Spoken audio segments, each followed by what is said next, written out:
Begin with a new wave of Israeli attacks after the deadliest day so far in the latest conflict between Israel and Hamas. Israeli forces continue to hammer Gaza overnight, and there's no end in sight. These attacks come after at least 42 people were killed there yesterday, including children.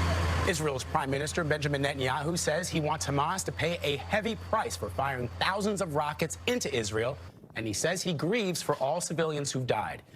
Overnight, dozens of Israeli airstrikes pounded the Gaza Strip as fighter jets continue to smash neighborhoods, although Israel insists they are surgical strikes on Hamas targets. 6-year-old Susie is pulled from the rubble of what was her home after being trapped for 7 hours. Her mother and 4 siblings were all killed in the Israeli strike. Riyad Ashkuntana is her father. He says, I was filled with all the anger of the universe, but when I heard that one of my daughters was alive, I thank God. The evisceration of some of Gaza's tallest tower blocks by Israeli fighter jets have been caught on live television. Like this 12-story building, which housed foreign media, including the Associated Press. Journalists were warned to leave ahead of the strike that's being called an assault on press freedom. Speaking to CBS's Face the Nation, Israeli Prime Minister Benjamin Netanyahu defended the attack. An intelligence office for the Palestinian terrorist organization housed in that building that plots and organizes the terror attacks against Israeli civilians. So it's a perfectly legitimate target. Despite the enormous devastation across Gaza, Hamas is continuing its rocket campaign against Israel, causing damage like this in the southern Israeli town of Ashkelon. The Middle East conflict is also a test for President Biden. Here's what he said last night in a pre-taped message for the Muslim holiday of Eid. We also believe Palestinians and Israelis equally deserve to live in safety and security and enjoy equal measure of freedom, prosperity, and democracy. And my administration is going to continue to engage Palestinians and Israelis and other regional partners to work towards sustained calm. President Biden's predecessors have also had to navigate this Israeli-Palestinian conflict, but now he is also dealing with an additional challenge. Progressives in the Democratic Party are publicly calling for more support of the Palestinian people and criticizing his response so far. Now, the president has repeatedly said that Israel has the right to defend itself against acts of terrorism, which is what he told Prime Minister Benjamin Netanyahu over the weekend during their second conversation. Democrats are urging the president to take swift action as the number of civilian casualties continues to rise.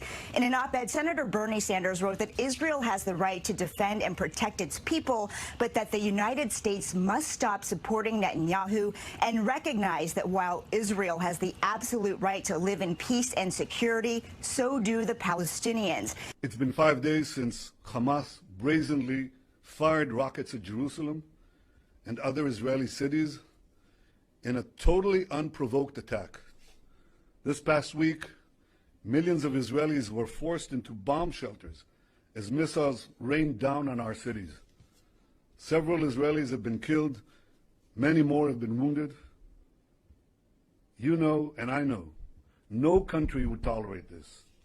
Israel will not tolerate this. Israel has responded forcefully to these attacks, and we will continue to respond forcefully until the security of our people is reinstated and restored. I want to remind the world that in firing on our cities, Hamas is committing a double war crime. They're targeting our civilians and hiding behind Palestinian civilians, effectively using them as human shields. Defeating Hamas does not only serve Israel's interest, it serves the interests of all those who seek peace, stability, security.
Where's the mouse? Psst, where's the mouse? Normally known for their mouse hunting abilities, even cats have given up trying to control this plague.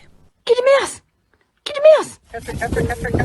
Dogs too are struggling to strike the right chord. But it's scenes like this that have farmers at a crisis point. If this was a problem in Balmain, I'm sure it would have been fixed by now. This is far bigger than anyone in the city can realise.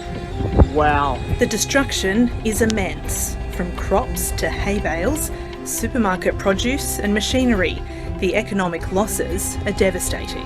It's impacting their mental health, it's impacting the communities that they live in, it's impacting all facets of their life, well beyond just the agricultural loss and impact. Farmers want a $25,000 rebate to help with the cost of baiting, which for some is in the hundreds of thousands of dollars. The proposal that I've read in media reports would cost anywhere between $600 and $700 million. I mean, after spending $4.5 billion in drought support, I don't have that money at my fingertips. With conditions so favourable to breeding, even heading into winter, experts say they're still not sure how long the plague will last. After farmers raised concerns about the efficacy of baiting, the CSIRO investigated and found the amount of zinc phosphide in each dose was only about half the strength needed to be lethal. We found that we only killed half the number of mice that we expected to kill. Just this week, manufacturers have been given emergency approval to double the strength of bait products, but the damage may have already been done. If they don't get a lethal dose and they don't die, they stop eating the bait straight away. Farmers are hoping it's a silver bullet, especially before the traditional mouse breeding season in spring. Karen Thomas, ABC News, Sydney. Ohio law forced 12-year-olds to bring prescriptions to certain COVID-19 vaccine clinics until this afternoon anyway. Governor DeWine signed a bill relaxing rules that change the way kids get flu vaccine as well. Reporter Larry Seward explains. This is your vaccination card. One day after clinics served 12 to 15-year-olds doses of COVID-19 vaccine. Is that it? That was it. Governor Mike DeWine's signature rewrote Ohio rules for vaccinating children. This code, passed 6 years ago, required prescriptions for anyone 12 and under getting shots from pharmacies. Pediatrician groups convinced lawmakers that younger kids should get immunizations in doctors' offices. But with child coronavirus infections rising and pediatricians convinced approved vaccine helps. It just makes sense to have this fall in line with what's currently happening. Cindy Abrams co-sponsored change passed in the State House and Senate. Children between 7 and 12 can now get flu and, when eligible, COVID-19 vaccines anywhere without prescriptions as long as they have parent approval. I wish I could promise you that your child won't get COVID. Cincinnati children still heard plenty of questions on this Zoom Q&A between doctors and the public. Margaret, you were our very first patient to get registered. But in clinics, I just feel lucky to get the vaccine. They've mostly seen smiles from kids happy to get doses in the office of their choice. Larry Seward, WCPO 9 News. Our top story here on KCAL 9 News and streaming on CBSN Los Angeles. Fear in the fire zone. Sky 9 right now live over the Palisades fire. Take a look at this, just glowing in the night. The danger has already forced 8,000 people from their homes in Pacific Palisades. Yeah, the flames have scorched more than 1,300 acres. That number keeps growing. At this point, at 10 o'clock at night, still no containment. We're also learning a new evacuation warning now covers all the homes north of the 1500 block of Chastain Parkway to Calle del Cielo. And an evacuation order does remain in effect for 2 zones handled by LA County Fire. Zone 4 east of Topanga Canyon Boulevard between Community House and View Ridge Road, and Zone 6 north of Entrada, south of Oakwood Drive, and east of the Henry Ridge Motorway. KCAL 9's Lori Perez is live right now with more on the arson investigation and this fire threat. Yeah, we drove all over Pacific Palisades trying to get an optimal spot to show you what we could see here from the ground. Take a look behind me. At the moment, it does look like it has laid down quite a bit, but you can see the flare up. This has been a perfect spot for seeing when those flames do kind of build up again. We're told this is actually one fire made up of three. The main one that started yesterday that you're looking at here, the original burn from Friday, and a small spot fire as crews try to get a handle on it. Arson investigators say they are aggressively going after leads. Overnight, they detained and questioned one person who they later released, and right now they have a second person in custody whom they are questioning tonight.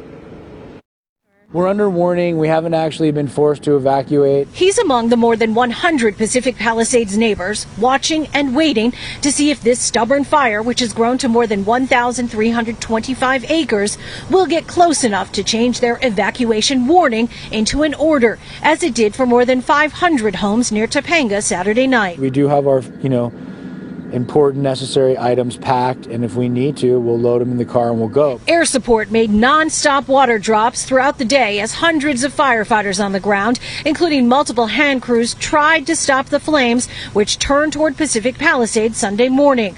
A triple threat of aggravating factors kept crews from getting the upper hand. Not only is the fire burning in remote, rugged terrain, which has made this mostly a fight from the sky. And what we're dealing with is this. We have essentially onshore flow pushing that wind up into this canyon, and that canyon consists of old, heavy growth that hasn't had fire activity in 50+ years. The immediate priority is fighting those flames, but at the same time, arson investigators from LAFD and LAPD say they're aggressively tracking down leads. They say they're aware of social media spreading unconfirmed information about. Let's get you on the fire watch now. A brush fire forcing people to leave their homes tonight in Southern California. Authorities searching for an arsonist. At least 750 acres have now burned near Topanga Canyon. This started last night, but then flared up this afternoon. Officials say helicopters spotted a suspect setting fires in that area. Oh my. Anyway, as more and more people return to post-pandemic life, some local animal rescues are seeing an alarming uptick in pet surrenders. Now, before the pandemic, Fluff Animal Rescue in Seminole dealt with up to 2 pet surrenders every week. Now they're getting 1 to 2 every day, and it's pushing them to their limit. People calling, and the excuses range from, I've lost my job and can't financially afford an animal, where if it's something minor, we step in and help. Somebody couldn't afford a dental, so we took the animal, had the dental done, and returned the animal because that was in the best interest of the animal.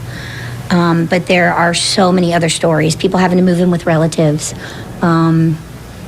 People homeless, basically homeless, and crying when they drop their animals off to us. So we are absolutely seeing an increase in owner surrender. Now, if you're thinking of giving up your pet, Fluff Animal Rescue has a list of resources online to try out before you surrender it. We have a link to those resources right now on abcactionnews.com. Well, the Osceola County Sheriff's Office in Northwest Iowa tells us that a train derailed today in Sibley, which is between Rock Rapids and Okoboji. Earlier this afternoon, residents of the town told KELOLAND's Lauren Solik that they were told to evacuate. An Iowa State trooper told Lauren that they were worried that whatever was burning from the derailment is toxic to inhale. Lauren spoke with evacuated residents at a nearby gas station about the incident. Residents of Sibley, Iowa were shocked when a train derailed in their small town. This is the first time, like I said, I experienced something like this. It's pretty quiet around here. Things like this don't usually happen. So coming from a small town, nothing ever happens like this. So we kind of just walked to see where it was. And then we thought maybe it was the elevator that caught on fire. And then turning out that it was a train derailment. It was just the craziest thing to ever happen. Taking a look at the scene was something multiple residents thought to do before they were told to evacuate. I looked and I saw this big, thick black smoke, and I thought maybe it was something from downtown. My husband was outside, and he had heard he heard a very, very loud noise. And so he did go to town. He did not know what was going on, but he knew something was. But when they were told they needed to leave, they grabbed their essentials. I got prepared.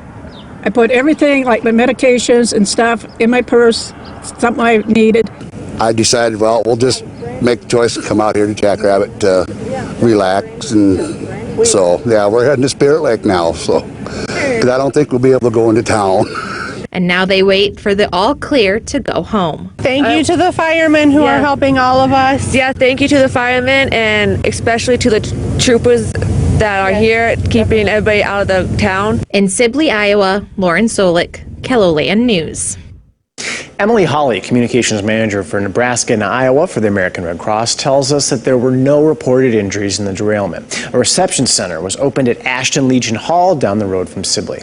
An Iowa State trooper told Lauren as she was headed back to Sioux Falls that they were just letting the fire burn out overnight. We'll continue to update you on this situation as we continue to learn more. All right, imagine driving past this scene. A viewer captured this video as a popular Murraysville restaurant went up in flames overnight. That is just shocking. Now the owners are cleaning up the ashes tonight. Fire crews say the building is a total loss. Chris Hoffman shows us the damage left behind. This is all that's left of the Spaghetti and Steakhouse restaurant in Murraysville. You can see just the charred remains of both the first and second floor. Fire crews say by the time they got here, flames were shooting up into both those floors and into the early morning sky. Viewer video shows the intensity of the flames that crews had to tackle on Route 22. White Valley Fire Chief John Bohank says it started just after 3:30 this morning. He says no one was inside. All we know is business was closed, and then we're starting the investigation now. It took crews about 2 hours to bring the fire under control. Chief Bohank says the sheer size of the flames was the biggest challenge they faced. Upon our arrival, it was fully involved, and just takes some time and effort just to knock the fire down and then going through the debris and all that and getting the hot spots. A nearby gas station was not impacted by the devastating blaze. It was far enough away to not catch fire. No, it was all contained to the structure. Chief Bohank says about 6 to 7 other crews responded to the fire from neighboring communities. No firefighters were hurt while putting it out. Yeah, just a little tired. Need to go home, get some sleep, that's all. Now the building is considered to be a total loss. Murraysville Police and the State Fire Marshal will investigate to determine how the fire started. In Murraysville, Westmoreland County, Chris Hoffman, KDKA News. Crews are also cleaning up tonight after a fire that burned businesses along the Miracle Mile in Stockton went on for several hours. The road was closed for most of the day. The 5-alarm fire started around 5 this morning. The fire severely damaged the old Empire Theater on Pacific Avenue. The fire took hours to knock down, and part of the theater sits closely behind other businesses. Owners were hoping for the best as firefighters worked to control the flames. I got a call about 5:30 this morning that the alarm had been tripped off, and I came down here and I saw the plume of smoke, and I'm going, oh, big trouble. Big trouble indeed. The Stockton Fire Department says aside from some water damage, the good news is the neighboring businesses were not badly impacted. And the rapid development of vaccinations has been critical in helping millions of Americans return to a post-pandemic world. And now all eyes are on the development of vaccination passports. A vaccine passport is essentially the same technology that you use when you get on an airplane and you download your boarding passes. It is just a QR code technology. There are over 13 different solutions or apps out there. So this is the technology problem that the brightest minds from IBM to Microsoft and even healthcare providers like Mayo Clinic are coming together on. We don't have a national database of who's gotten vaccinated and who hasn't. So technology is going to have to come in and fill the gaps of us providing that proof. Now, the concept of vaccination documentation is nothing new, says business and tech expert Shibani Joshi. Some countries like Iceland already require proof of certain vaccinations for entry. And as of right now, if you are planning to go on any major cruise lines, you are going to have to be fully vaccinated and prove your status before you can step on board. And while vaccine passports are still in development, as she said, the goal is that they will be safe, private, and limited to confirmation, not your entire medical record. It will also be easily shareable with your healthcare providers when needed. New tonight, crews are responding to a wildfire burning in Ocean County. This is in the Bass River State Forest in Little Egg Harbor Township, just east of the Garden State Parkway. So far, there are no reports of any injuries. Happening. Violent warfare on the other side of the globe is making an impact here in Western New York. Good evening, everyone. Israel and Palestine are trading rocket launches, dozens of planes and thousands of troops poised to strike. The violence has only escalated over the last few days. More than 100 people on both sides of the battle have died, leaving families devastated. And as Gilad Malamed found out tonight, Jewish and Palestinian Western New Yorkers are holding their breath for their loved ones back home. Dozens sing outside the JCC of Greater Buffalo, holding a vigil for Israel. We are the Jewish community, and Israel is the one and only Jewish state. And many of us have relatives in Israel, and if you can hear from my accent, I'm from there as well originally. And this is why it's so important to us to show solidarity with our brothers and sisters. 𝐃𝐎𝐍 is the chief programming officer. And my heart is breaking every time I read the news. Concerned for his family and friends across Israel. Everyone gets to feel what's happening, especially because it's not just rocket attacks from Gaza. It's always riots within the cities of Israel, so almost everyone can feel this escalation in violence. Palestinian American Rashad Kazaz is angry, sad, upset.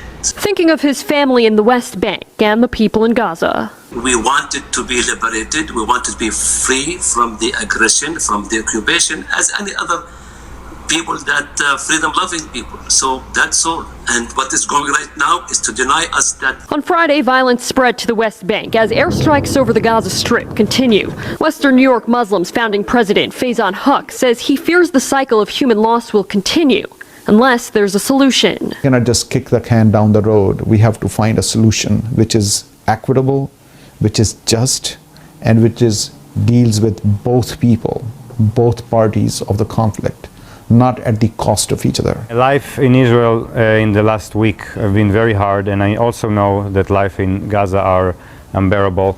But I just want to send a message of peace. Gilad Malamed, 7 Eyewitness News.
Less than a week after the governor declared a drought emergency for Northern California, Folsom Lake stands at one of its lowest levels ever. So what happens now? CBS 13's Renee Santos live at Folsom Lake getting answers. Renee? Yeah, the low level here is already impacting water activities. In fact, around this time last year where I'm standing, there would actually be water, but that's certainly not the case now. Drone 13 giving you a look from up above at just how bad the lake is, and it's causing concern for a lot of people. When the water line was actually been up here. Catherine Fleming reminisces about a full Folsom Lake, the times when the water went all the way up to this boat ramp, now far below that. Back in 2015, I think was a low year.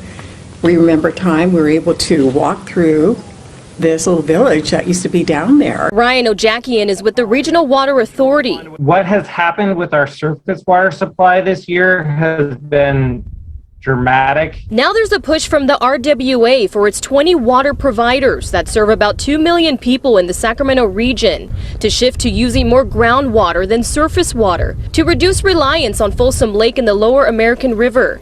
It's a move the city of Roseville is making now, in addition to asking customers to take action by conserving. One year you have water, the next year you don't. This is a stark reality of what life is like. After experiencing the low levels of 2015 and with the state's focus now on another drought, Catherine is already planning to conserve, starting with using less water outside. That we're just probably going to water maybe half the time than we normally do.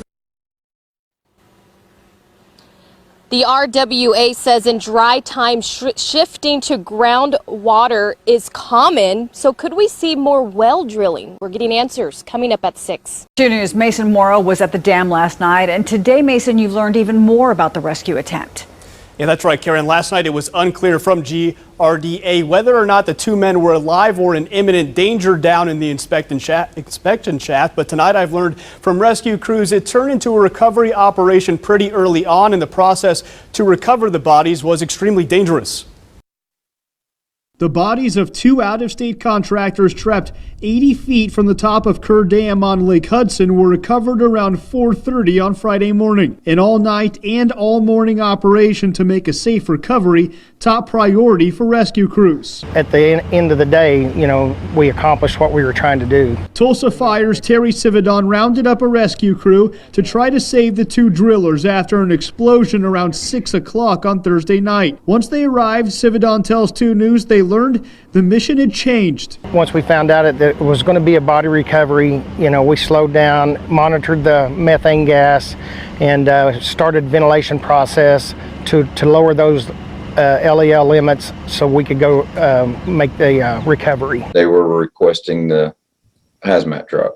Claremore Deputy Fire Chief Matt Wilson says investigators at the scene reported the contractors struck a methane gas pocket which likely caused the explosion. Wilson says the highly combustible gas lingered around the close-quarter cabin the contractors' bodies were trapped in. Trying to make sure the air was evacuated in the confined space before anybody else went back down.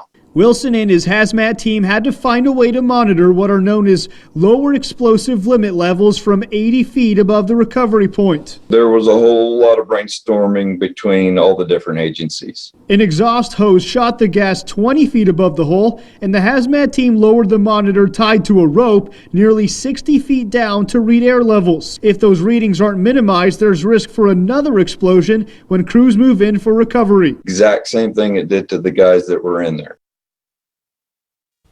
In order to get rid of all that flammable gas, Wilson tells me they use a fan to pump fresh air into the cabin and an exhaust setup on the other end to shoot that gas out.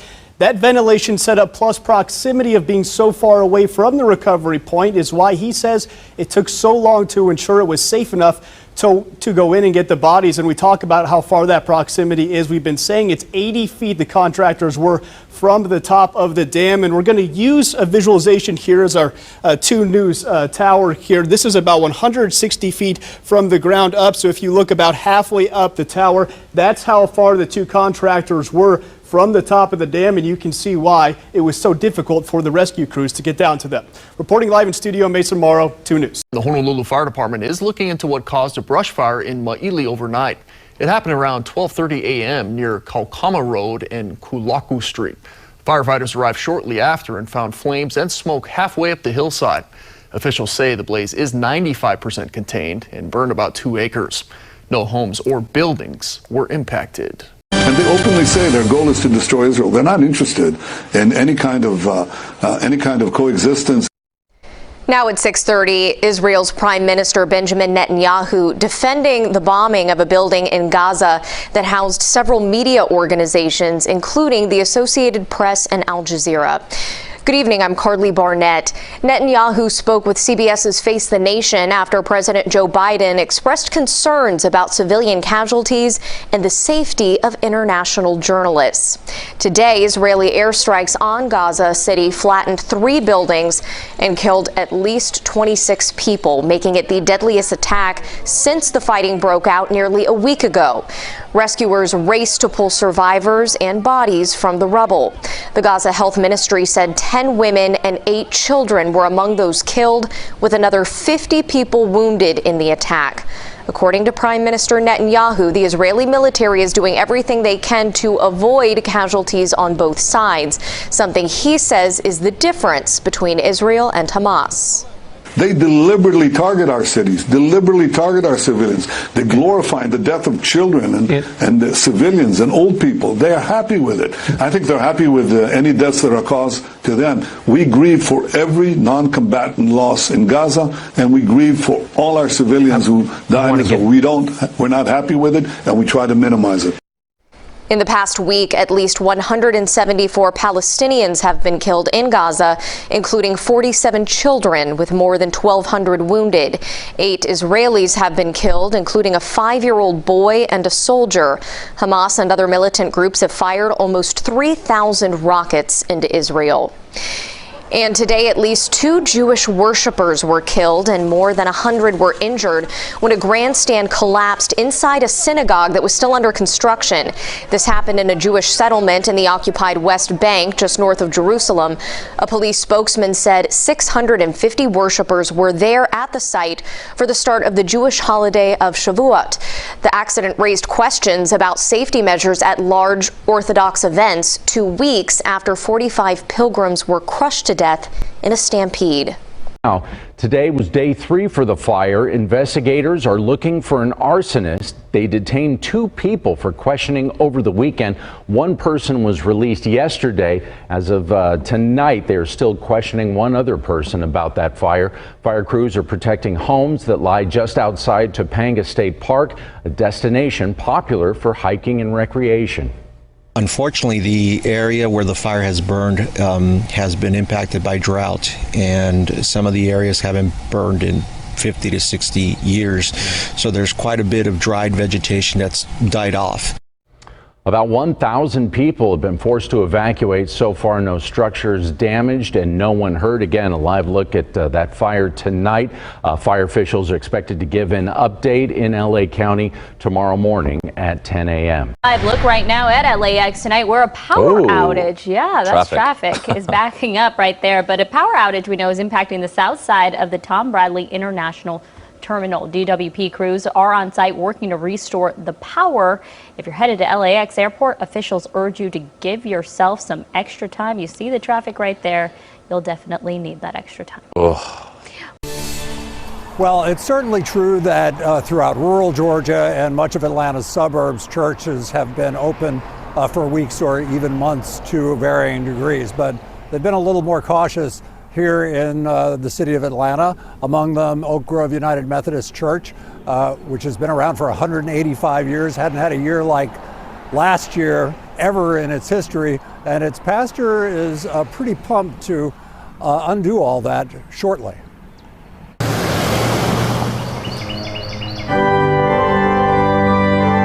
The organist practicing in the empty sanctuary is playing Copland's Ode to Joy. And that might be this church's spiritual soundtrack in a few days. We know that many people have dearly missed being here in this space with each other.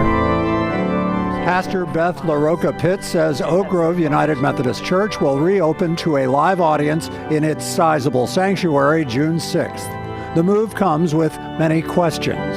Is it okay to sing?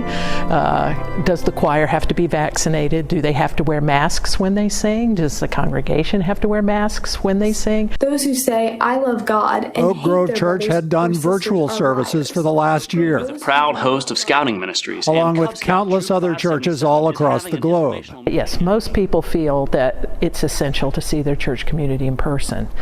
and to be in the physical place that they consider their religious sanctuary.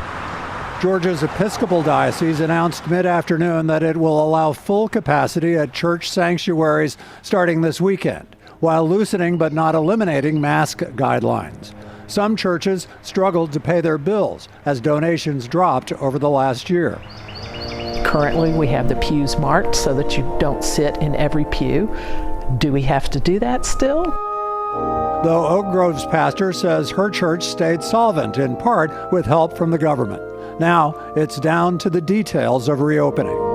And we will have some people who want to come to church and will not have been vaccinated and will not want to tell us that. And we're not going to make them prove it at the door. So it's a challenge. This church sits a couple of zip codes away from the CDC headquarters. There are a number of parishioners here who work at the CDC. So the pastor says she expects to get a lot of firsthand guidance as these questions that she's been asking the experts right there in the pew. All right, Doug. Forced out of their homes by a brush fire still can't return home just yet. Mandatory evacuation orders remain in effect for 2 zones. We're talking about Zone 4. That's everyone east of Topanga Canyon, between the Topanga Community House and View Ridge.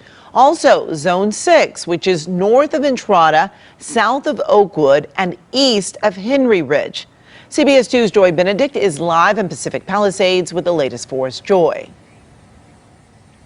That's right, Amy. I mean, this is a fire that everybody's watching, especially in this area. And as you can see over the hillside right now, we're just seeing a lot of smoke. And simply that's because of the weather that we have right now. We have had a few sprinkles here this morning. The flames have really died down, but the concern is the flames, they're going to pick up a little bit later on. And I want to bring in PIO David Ortiz with the Los Angeles Fire Department. Thanks so much for joining us here this morning. What can you tell us specifically about the firefight today? Well, we're going to take advantage of the cool weather and go direct on this fire, try to keep it out of the sumac and the very dense vegetation to the northwest of us. That's a lot of old growth, 50 to 60-year-old growth that has tons and tons of combustible material that hasn't burned in a long time.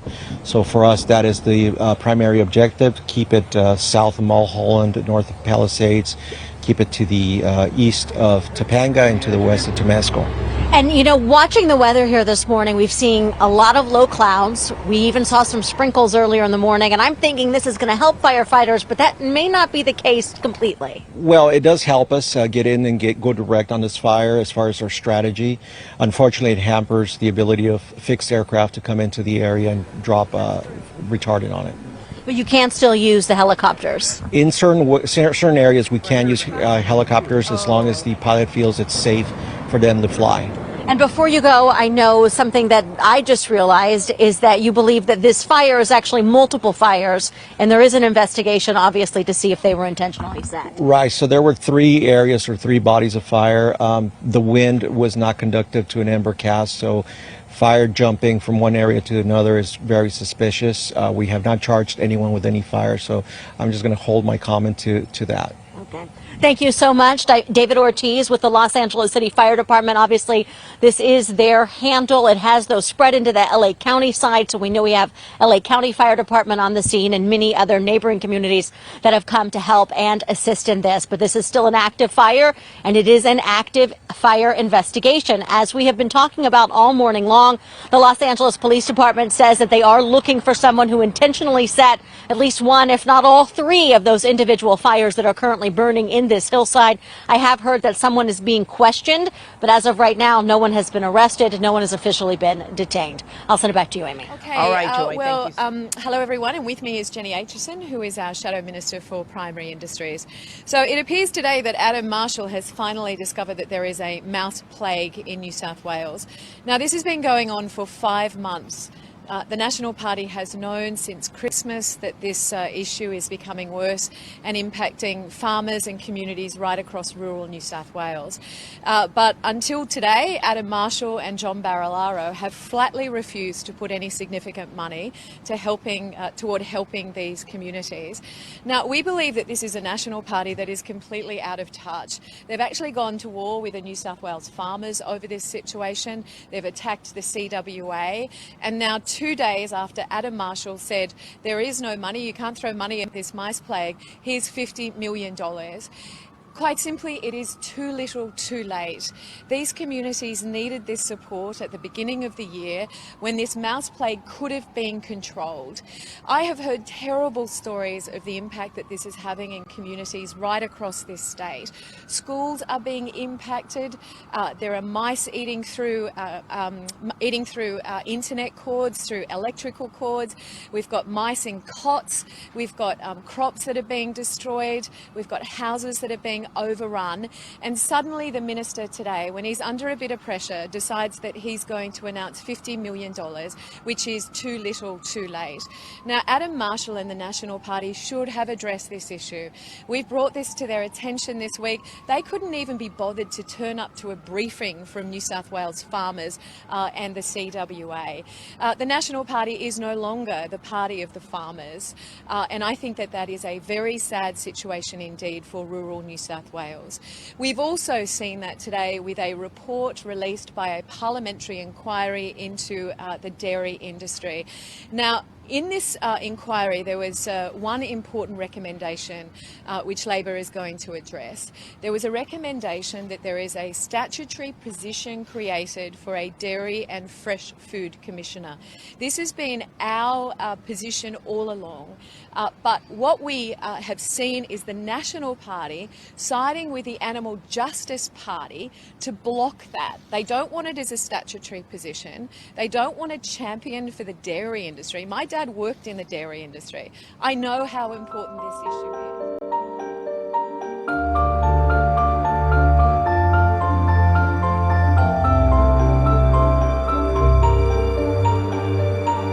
is.